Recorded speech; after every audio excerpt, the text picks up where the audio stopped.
I guess the clue is in the name of these devices, but the Pixel lineup has almost always been about cameras. Maybe not the outright best cameras, but what can you expect from the Pixel 10? Let's get into every camera feature.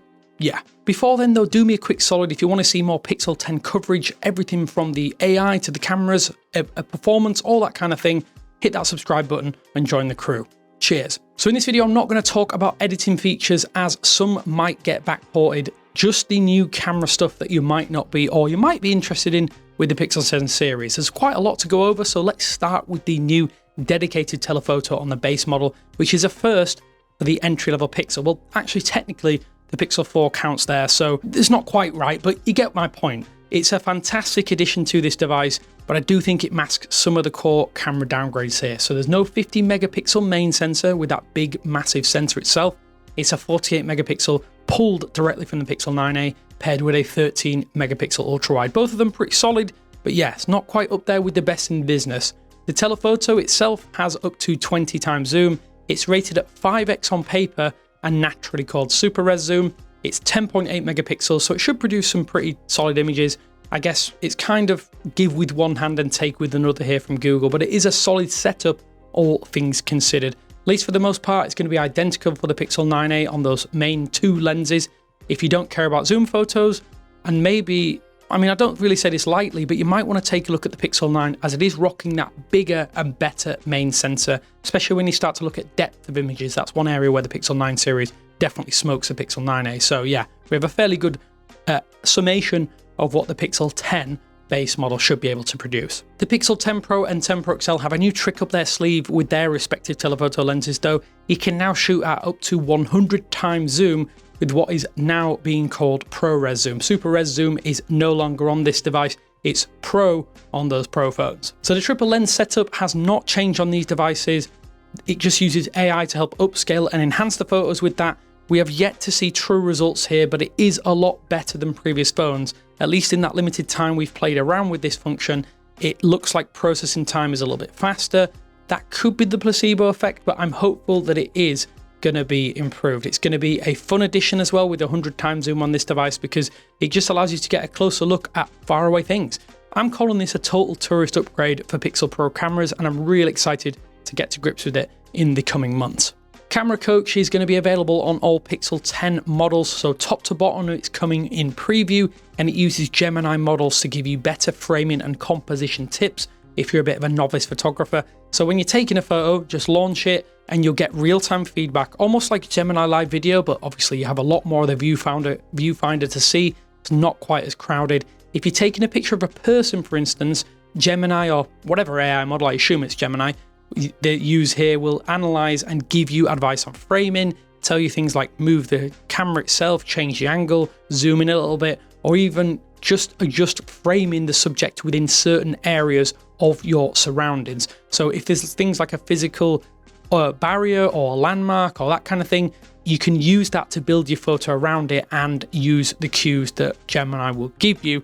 I think it also suggests things like portrait mode on other modes where appropriate. So yeah, looks like it's an all-in-one solution for those of you who are maybe not quite confident with your camera capabilities. One cool thing that I have seen in demos was that it can even suggest or use inspiration from other images to give you full guidance to mimic a scene based upon what I'm guessing is existing photos out there. It wasn't entirely clear to me how this works in person, but you can kind of refresh these or rescan if what you've shown in your viewfinder doesn't match or you don't like those initial outputs. So you can kind of play around with it. As I say, this is launching in preview on all Pixel 10 models, but it could be one of those really cool camera features that might improve your Instagram feed in the coming months. Another really cool feature for accessibility is that guided frame will now work in every scene with better audio and text cues from Gemini itself to help those out there with vision impairments get even better photos. These are full image descriptions too now, which means even the most chaotic settings should be better explained by the mode,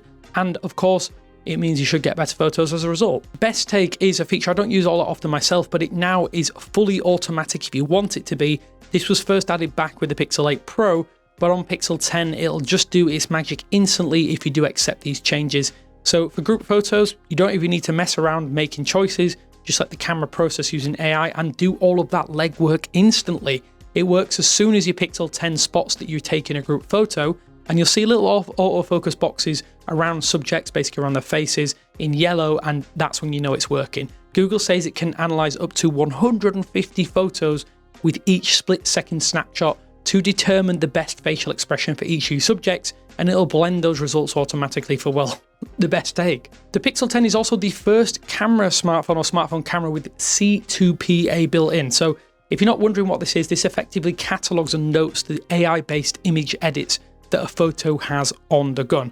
And I think we need more of this as time goes by, because edits are starting to get scarily good with some of the AI tools out there. All of this is done completely on device too, no connection needed.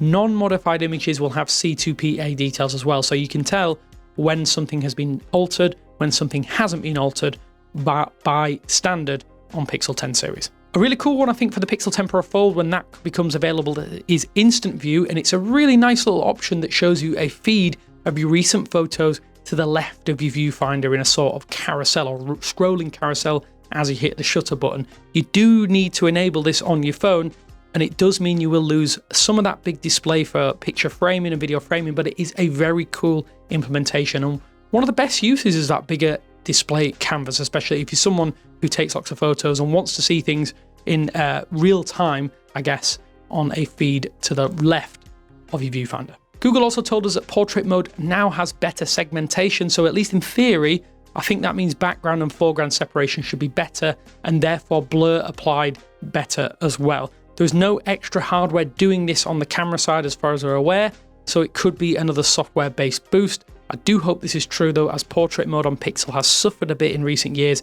It's just not as accurate as some of the other phones out there, so yeah, I'm fingers crossed this is going to be a big jump up for portrait mode on Pixel 10. As for video modes, these were not as extensively upgraded this year as the main camera experience, but there is some good news as we can finally shoot, yes, you're going to hear me correctly here, finally shoot at 24 FPS in all video resolutions on Pixel 10. So for any wannabe filmmakers out there, you will be very happy with this news. And personally, I've got to say I like this, but I would prefer some higher frame rates above 60 FPS. But I understand that maybe Tensor and the new ISP aren't quite as good as they could be for those higher frame rates. But it is what it is. I'll take 24 FPS. It's a really nice option.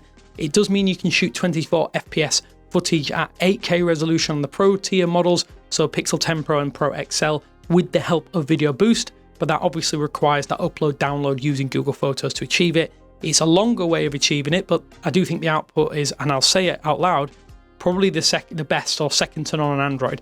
Probably the best video on mobile in my eyes, so yeah, I'm really excited to try this out for myself. The final video-related change on the Pixel 10 series is related to OIS, when at 2x zoom and above on the Pixel 10 Pro series.